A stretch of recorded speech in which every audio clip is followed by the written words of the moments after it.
KC's Audio Vault. Robert DeLeo from Stone Temple Pilots. August 4th, 2010.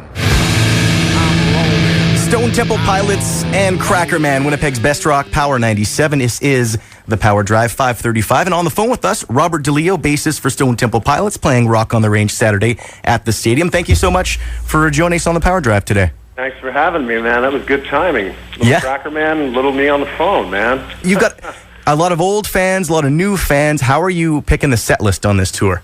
You know, we're actually getting into some songs we haven't played in about 12 to 15 years and actually learning some new songs from the record. So we're going back and going forward at the same time, where I'm actually at the rehearsal place right now. We're getting a bunch of songs together that I think people will be really excited about hearing. So a mix of what you kind of like to play and some fan favorites as well. Yeah, you know, you always have to put an ear to the ground with fans and people that enjoy the band and kind of listen to what they say. And I think there's going to be some songs that people are going to be pleasantly surprised about. Well, I had a peek at some of the set list lately, and Cracker Man seems to be on there. Is that a favorite of the band? That one always kind of is a go-to. That one definitely is going to stay on the list. Did the writing process kind of change for this new record? You and Dean bring the riffs and Scott has the words? That's mainly how it works. You know, there's so many different rules and ways to do music. What I was going to say is there are no rules to doing music. So, you know, whatever works, it's usually Dean and I with the music and give it to Scott, and Scott, you know, does his thing on it, and, you know, we've got an album. It's usually how it's worked. It's been working for 18 years now, so we're not going to change it. Does a lot of the material come out of you jamming with your brother? No, I think we have separate things, and, you know, I think that's what really keeps the personality of the songs what they are. You know, we definitely collaborate on some things together, but, you know, it's nice to hear his pieces and hear my pieces and what Scott does with it. I think that works great, man. I'm really, really happy with the way that works. I see that Stone Temple Pilots have added some more tour dates. Are you guys back for good? How long are you going to keep STP the main priority? You know, I could think, you know, especially in these times right now, I could think of a lot of worse things to be doing right now, and I feel extremely fortunate to, as well as the band, to be out there working and having people come to the shows. I never take it for granted, man. Any urges to do a little more Army of Anyone or talk show, or were those just kind of projects in a space and time? You know, Army of Anyone was definitely my long-lost love, and it was a great band. It was a very, very great band, and I was very happy with the collaboration that we had with Richard and with Ray.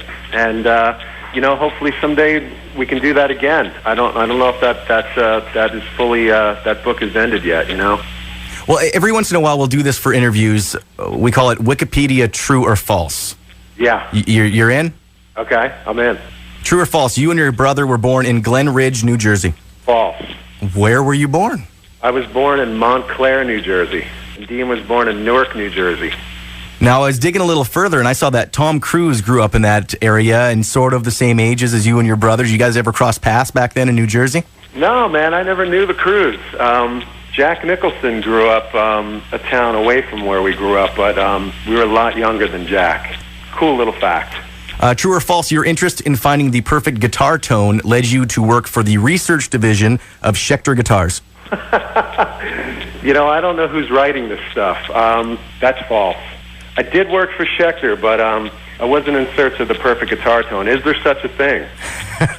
Well, from the stuff I've read about you, you get a little bit technical with the different pedals, the specific amps, the nice pickups, that kind of thing. You know what it is, man? It's a love affair. It's a love affair with vintage gear, whether it be guitars or microphones or anything. It's my passion. Okay, true or false? You met Scott. Oh wait, first, do you say Wayland, Wyland, or Wieland? It depends on what kind of mood I'm in. If we're fooling around, it's Wieland. If I'm being serious, it's Wyland. And if he's painting, I call him Wayland. All right. True or false, you met Scott at a Black Flag show where you realized you were both dating the same girl? Well, I don't know if it was specifically a Black Flag show, but it was at Fender's Ballroom in Long Beach, where I used to live, and there was a lot of shows we went to back then. So it was one of those shows. It was one of those bands at one of those shows at Fender's Ballroom in Long Beach. That seems like a kind of a rocky start to the relationship with Scott. Did you guys handle this well? Well, you know, we were probably 19 at the time, so you kind of laugh that stuff off when you're that age. There's nothing wrong with, like, getting together with the same girl when you're that age.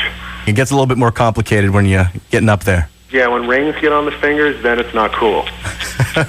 Well, you've been with Scott through good times, some bad times. How is he doing lately? And that's a song right there.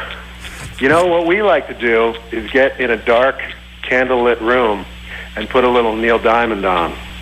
And that always gets us in a great mood. You know what I mean? A little turn on your heart light. And then you can forget all the bad times and make some new good times. Absolutely. Robert, we really appreciate you coming on the Power Drive, and definitely looking forward, all of Winnipeg, looking forward to Stone Temple Pilots this Saturday for Rock on the Range. Thanks, man. Canada is one of my favorite places on this earth. Lovely people, lovely place to go. I can't wait to get up there. All right, we'll see you on Saturday. Thank you so much. It's Tumble in the Rough, Stone Temple Pilots, Winnipeg's best rock, Power 97. All the interviews you want on iTunes and at power97.com. Casey's Audio Vault. Casey Norman is Power 97's music director and can be heard every weekday from 2 till 6 in Winnipeg, Manitoba, Canada. Power 97 is Winnipeg's best rock.